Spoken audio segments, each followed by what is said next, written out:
خیلی‌ها این روزا میگن دیگه نمیتونم خبر ببینم، انگار مغزم خاموش شده، کرخ شده. دوست عزیز، این اسمش بی‌تفاوتی نیست یا فکر کنیم مثلا بی‌تفاوت شدید. نه، اسمش سندرم فرسودگی اطلاعاته. وقتی مدام تصویرهای خشن میبینی، خونریزی میبینی و اینترنت هم الان قطعه، ابهام، ترس زیادی وارد مغز میشه و مغز در حالت بقا قرار میگیره. تو این حالت ذهن دیگه دنبال تحلیل یا امید نیست، فقط میخواد دردش کمتر بشه و یک نوع بی‌حسی و ناامیدی و یا حتی قطع کردن خبر یهویی، اینا همش واکنش‌های طبیعی روان خسته ما آدم‌هاست. مشکل اینجا است که حالا اگه این فرسودگی طولانی بشه و تو نتونی به درستی از ذهنت مراقبت کنی، ناامیدی جاشو میگیره و اینجا همون جایی که صداها خاموش میشه.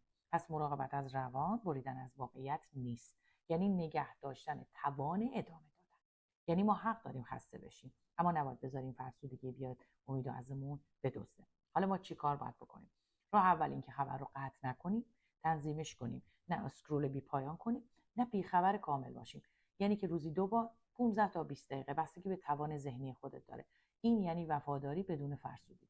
2، خبر رو به روایت تبدیل کن. خیلی مهمه. یعنی فقط تماشاچی نباش، حتی با یک جمله، با بازنشر آگاهانه. نذاریم رنج مردم، درد مردم بی صاحب بمونه، نذاریم خونی که ریخته شده توی کف خیابونا بی صاحب بمونه.